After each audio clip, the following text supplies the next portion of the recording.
Welcome to today's edition of Know Your Rights, our legal program on Lagoon Radio, your number one online gospel radio in Nigeria and the official radio of the Anglican Diocese of Lagos, transmitting live from the Diocesan Media Center, 29 Marina, Lagos. Yes, and it's a beautiful Friday morning, the 17th day of February 2023. I am Anosi Kechimezi, welcoming you to today's edition. Sorry, we've eaten deep into our time. And today we'll be considering the topic electoral offenses and its consequences. It's barely 8 days before Nigerians step into the polls to elect the next president of this country.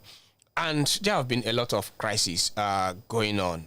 And we'll be looking at the electoral offenses and its consequences.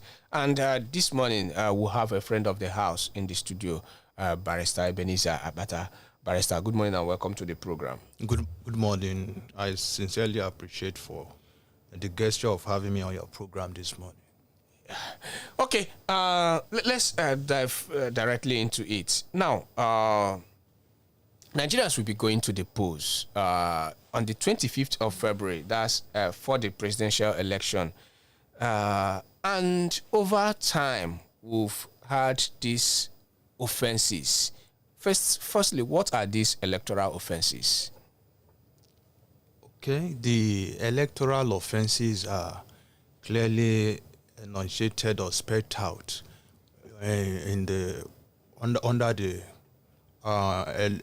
Electoral Offences Act, the Electoral Act, rather. So there are a couple of laws, just as we know that our activities as human beings need to be coordinated or organized, spelled out, or prescribed under a prescribed law. So the Electoral Act came into being, the well-pronounced one, the renowned one that was the celebra that was well celebrated. That was the 2022 Electoral Act that annulled or repeal the Electoral Act of 2010. So this Electoral Act, aside the provision of the Constitution, we also have certain provision under the INEC, Independent National Electoral Commission rules and regulation, that prescribe and prohibit certain conduct as regards election. But for the purpose of better understanding and to narrow us our mind, the specific act that deals with electoral offenses comprehensively is the Electoral Act. Okay, now, are there major impacts? Looking at the Electoral Act of 2022, what really are we expecting? Are there major shakeups in the former Electoral Act? Okay, when it comes to electoral offenses, aside the starting new innovation, it's the recent Electoral Act 2022 that abrogated or repealed that of 2010 brought certain innovation, but not as regards the offenses contained therein. It was just the offenses were still the same thing with the one we have under the Electoral Act of 2010. But aside the issue of recent innovation, when we talk of beavers, that the beavers that we are all celebrating and giving us confidence in recent time that with beavers we'll be able to have credible election. So the bimodal voters accreditation system, that is the beavers. So those are the new renovation. But when it comes to offenses, so it's more of what they are adopting or moving what we have under the Electoral Act of 2010 into 2022 Electoral Act. Okay, because of our time, one of the major shake-up or one of the major problem we are trying to fight, and which also have led to the current crisis we are having now, is vote buying. Now, how heavy or how grievous is that offense, vote buying?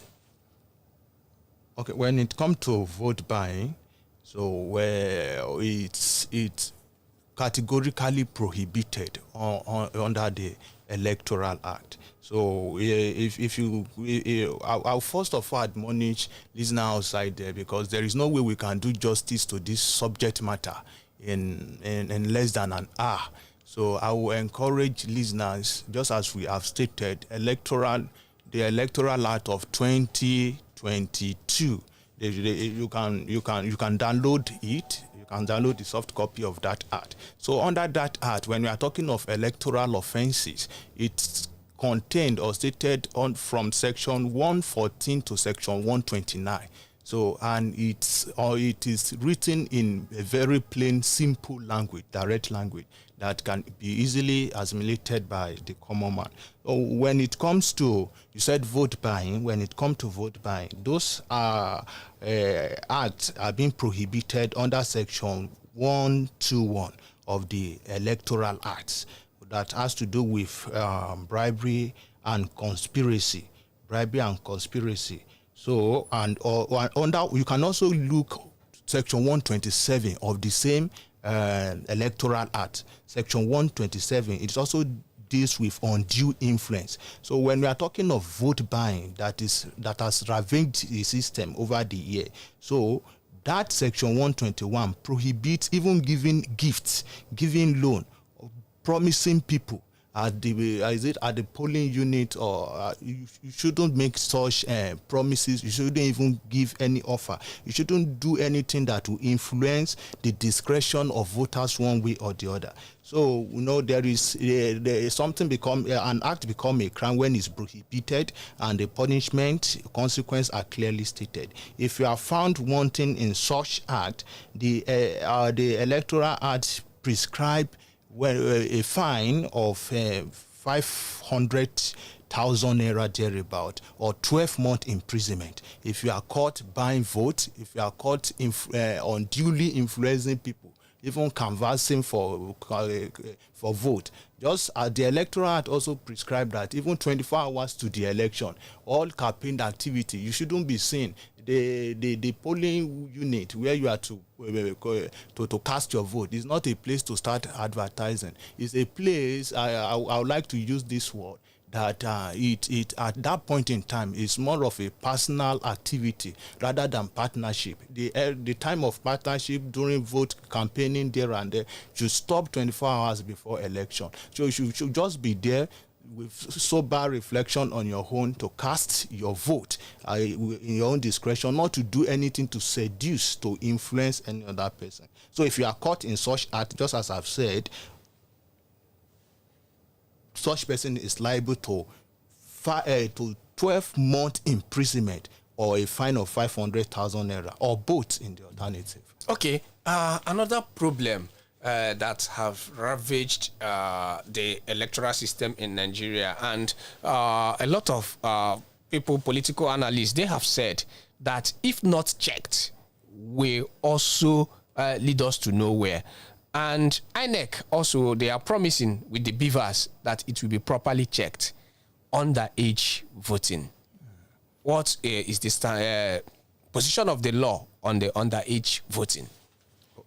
Okay, when it comes to underage voting, this is all these acts or all these dispositions are categorically frowned at under the Electoral Act that we are considering. So the issue of even improper use of your voter's card, or which is clearly stated, or under the section 116, 117 thereabout.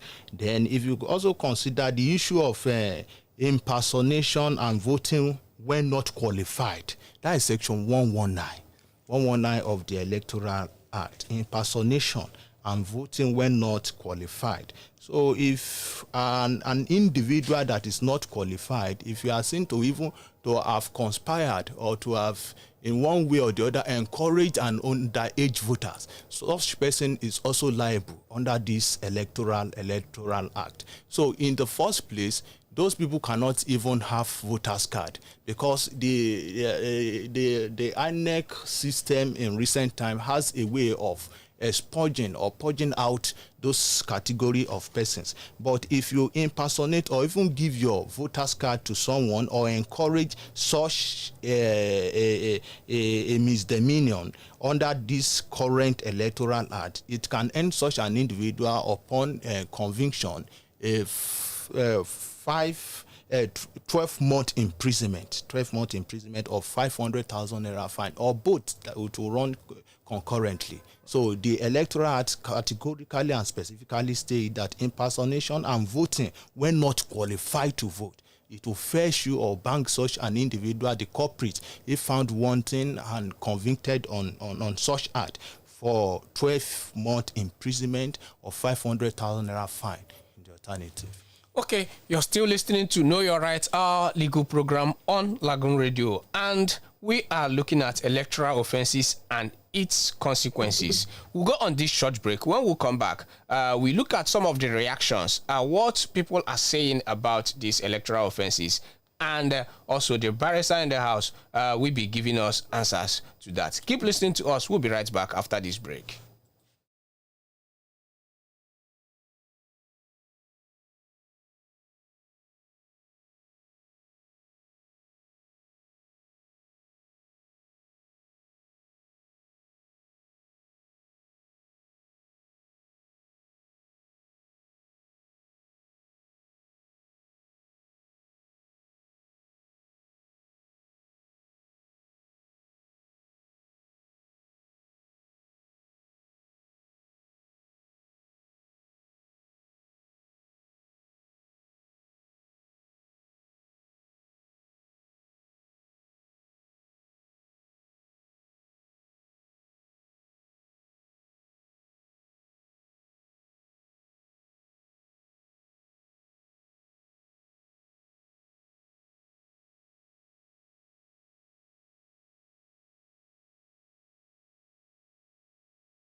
Yes, of course, you're still listening to Know Your Rights, our legal program on Lagoon Radio, your number one online gospel radio in Nigeria and the official radio of the Anglican Communion Diocese of Lagos, transmitting live from the Diocesan Media Center, 29 Marina, Lagos. Download our app on Google Play Store and Apple Store. Follow us on our social media platforms. On Facebook, Lagoon Radio Nigeria, and on Twitter and Instagram, Lagoonradio.Ng. You can also listen to us via the link www.LagoonRadio.Ng. Yes, this morning we are considering electoral offenses and its consequences. And Barrister Ebenezer Bata is still here. Before we went on that break, he has laid the foundation of this topic. Now, Barrister, someone asked a question. He said that why restriction of movement? Is it still part of the Electoral Act, or is it the federal government's self-imposed law on election day? I would like to say that the Electoral Act, just as we are saying, we can't exhaust the content here, but I will still, for the opting time, still refer our listeners because it serves the interest of all. Just as we used to hear in the social parlance that ignorance of the law is not an excuse. So there is need for us to, just as I stated earlier on, section 114 to 129 of the Electoral Act 2022. So if you look at section 125, disorderly conduct at election, and we can infer from the provision of other sections in the Act. Even on election day, it is not expected that the church, any assembly, and is it church, is it mosque that is 300 meters to any polling unit, the like of them, to be making unnecessary noise on that day is a day that is categorically for the nation, categorically set for the nation for transition. So it's a very important day. So all these things are needed. Even if you are moving, it will be, if you are moving from one place to the other, it will be that you are moving out to cast your vote at your polling unit. It is not a day to come out and start hawking. The electoral heart frowns at it. It's not a day, if you are found selling Fanta like the common hawkers we see around, on that day, it can be said that you are inducing people. So it is, to be safe is better than sorry. Because before you get to the appropriate court or tribunal where you defend yourself, you might have suffered series of things. So that day is specifically in the interest of the nation, for transition, for electoral reasons. If we allow free flow of movement, that the people can hide under other guys and perpetrate evil. People can, a hoodlum can move from one place to another to hijack ballot box. So those are the reasons, those restraints are stated there. I just pointed to disorderly conduct at elections and the like of them. So if we go through those elections, we can go through those sections from section 114 to 129. We will understand the rationale behind the restriction of movement. And just as I've said, I love to hinge it on the fact that let's get ourselves acquainted with the provision of this act. To be safe is better than sorry, and ignorance of the provision won't justify anybody. Okay, for the benefit of those that are listening now, someone has argued that the Nigerian system will tend to use force on election day, why it is a civic responsibility, which is sole duty of the police. And he is asking a question, why the use of armed forces on election day instead of the police alone?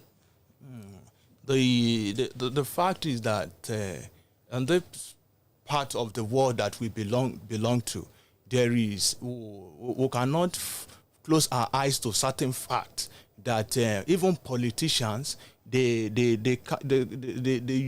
still believe in this medieval approach of using force or using whatsoever it takes to justify the end. We used to hear that the end justify the means, so they will use any means. So there is need to at least engage certain armed forces personnel, policemen, to checkmate the category of hoodlum or tout that may want to hijack the process. Ordinarily, it is a civic responsibility, obligation, but we cannot frown our face to the fact that there are certain mischievous elements that want to use force or whatsoever it takes to any means to justify their own end in achieving whatsoever they want. So in as much we are trying as much as possible to make it friendly and civil. We can't close our eyes to this mischievous element. And if the government or the INEC electoral body are not well prepared to foresee instances like this, it can erupt or degenerate into what we won't be able to control. It is for the safety of the voters too, because you may not be carrying weapon to the polling, but you cannot say what the other person standing beside you is with. So we still need the backup of necessary agencies like that. Okay, again, for those that might be used to cause a problem, but the INEC have said that there will be no need carrying ballot boxes because the beavers are already here. What are the likely penalties for those that may tend to cause violence on election day? Okay, it still boils down to electoral offenses. Yes. That we just spoke about. So for those individual, it can, if they are found culpable in such an act, it can end them 3 years imprisonment on or 1 million naira fine, or both. So the Electoral Act categorically prohibit such act. If we consider Section 128 thereabout, that deals with threat. Deals with threat. 126 that deal with offenses on electoral or offenses on election day. So there is categorically stated under Section 126 is this snatching and destruction of electoral materials.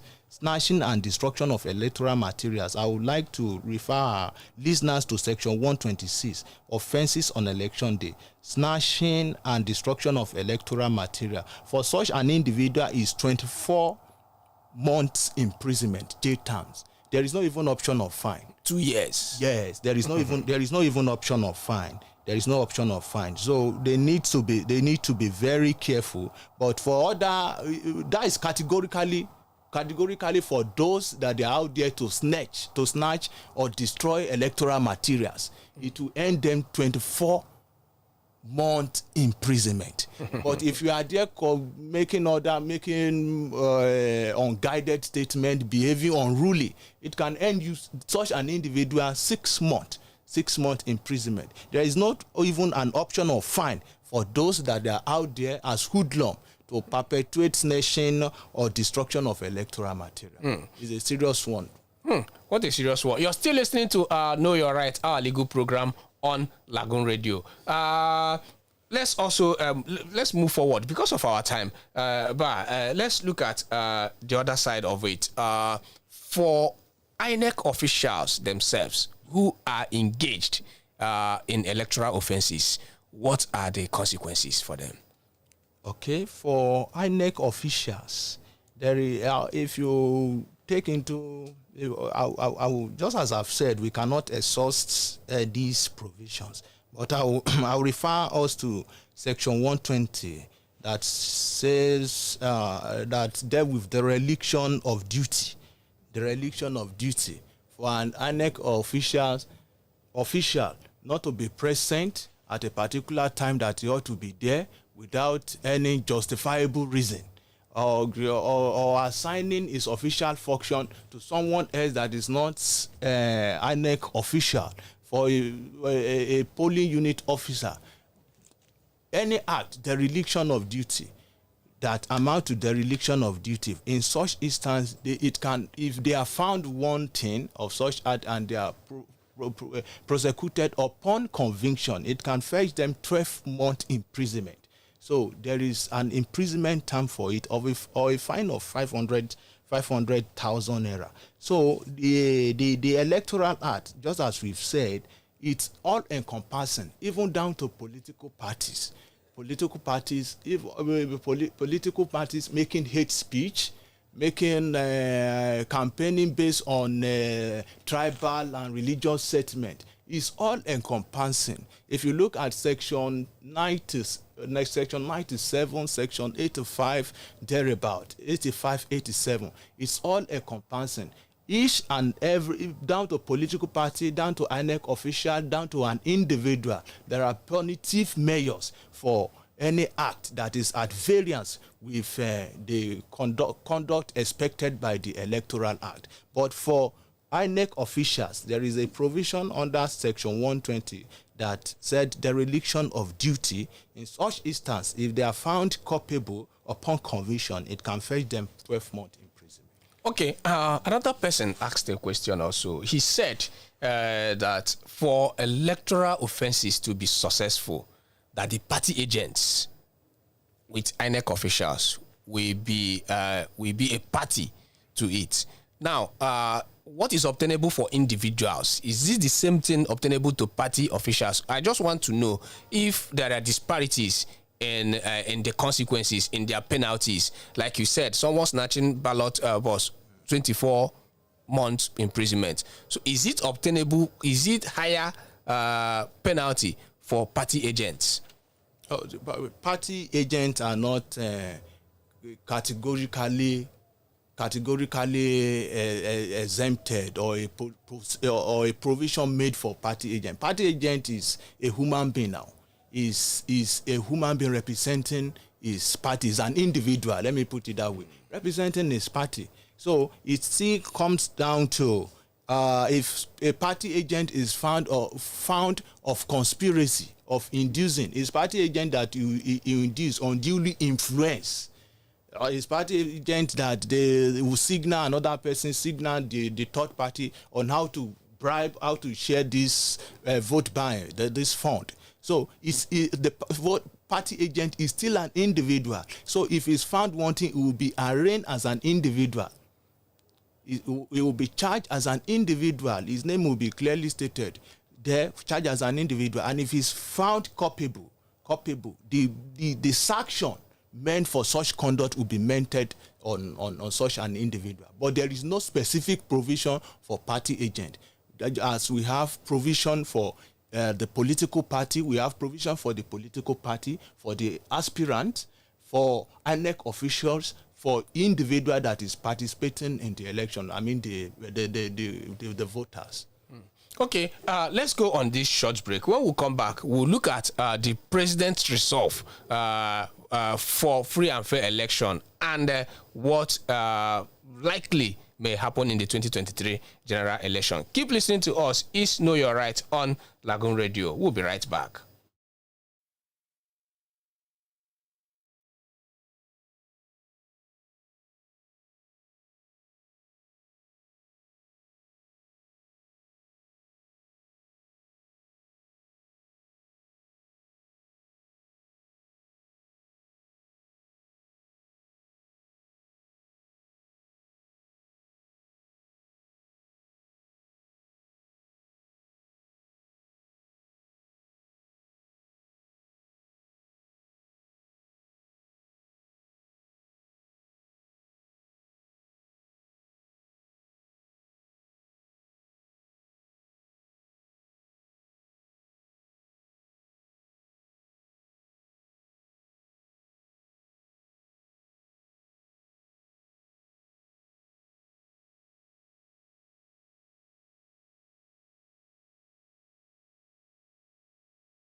Welcome back. You're still on to Know Your Right, our legal program on Lagoon Radio, your number one online gospel radio in Nigeria and the official radio of the Anglican Communion Diocese of Lagos. Download the app on Google Play Store and Apple Store. Follow us on our social media platforms on Facebook, Lagoon Radio Nigeria, and on Twitter and Instagram, Lagoonradio.Ng. We are talking about electoral offenses and its consequences. In the last election, the president gave order to the armed forces that they should arrest and, in fact, they should arrest anyone trying to disrupt the election.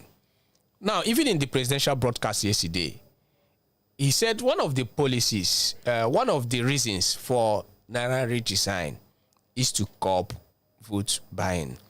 Now, looking at the president's body language, he has said it over and over that he wants to hand over to any person that wins the election. Now, from that resolve, what do you expect from the president? What are you looking at?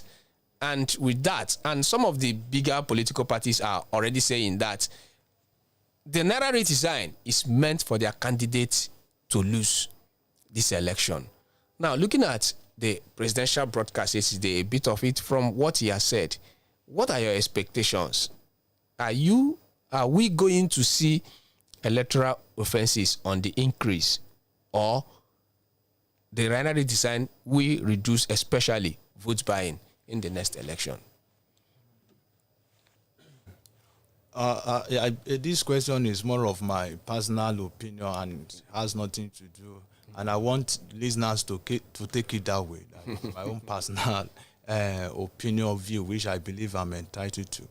From the body language of the president, he might not have gotten too many things right, but from his disposition in recent time, so one need to at least give a certain degree of credit to him.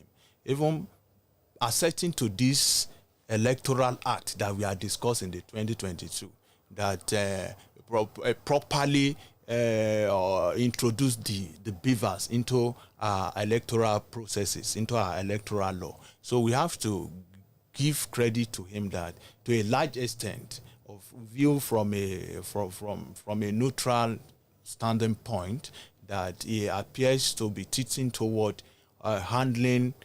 conducting free and fair election.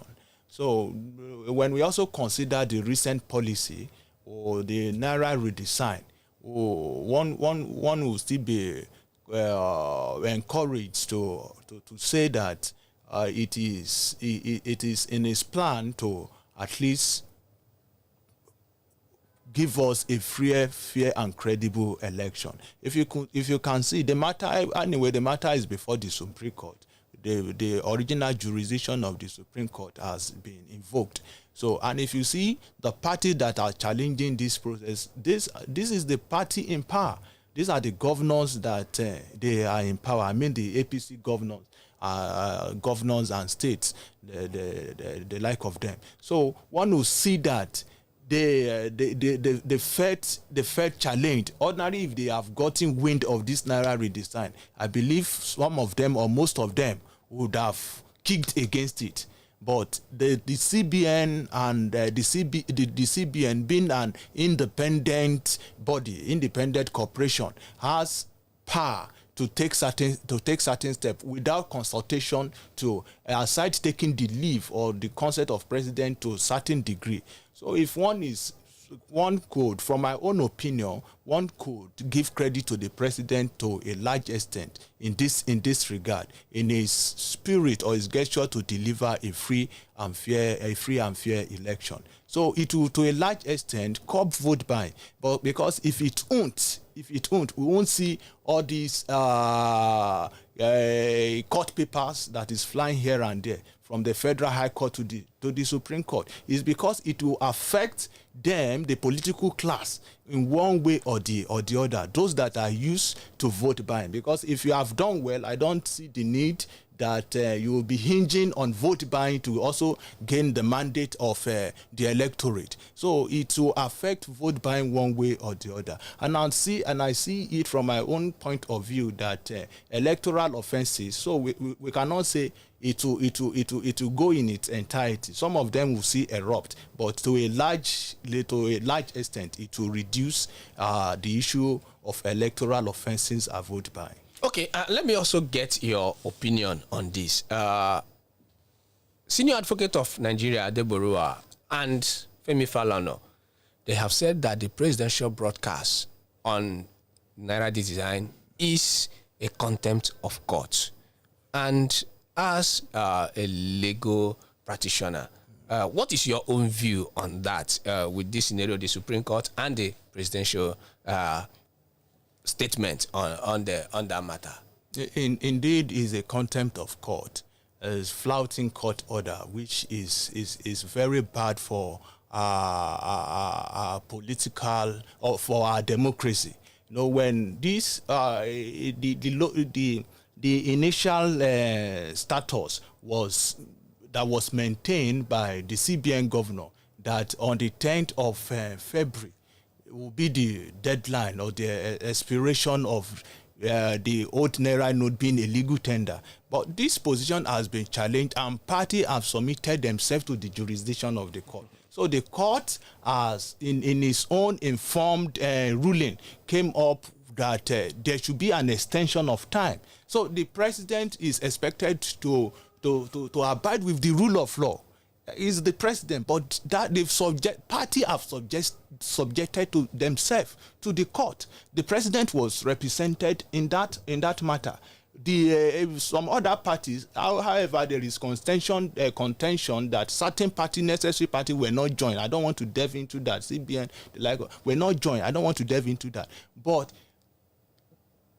party subjected themselves to the jurisdiction of the court, and the court, in its wisdom, made a ruling. So it will be binding on every party, no matter your standing and status in the polity, in the polity. So the president is violating court order, which is tantamount to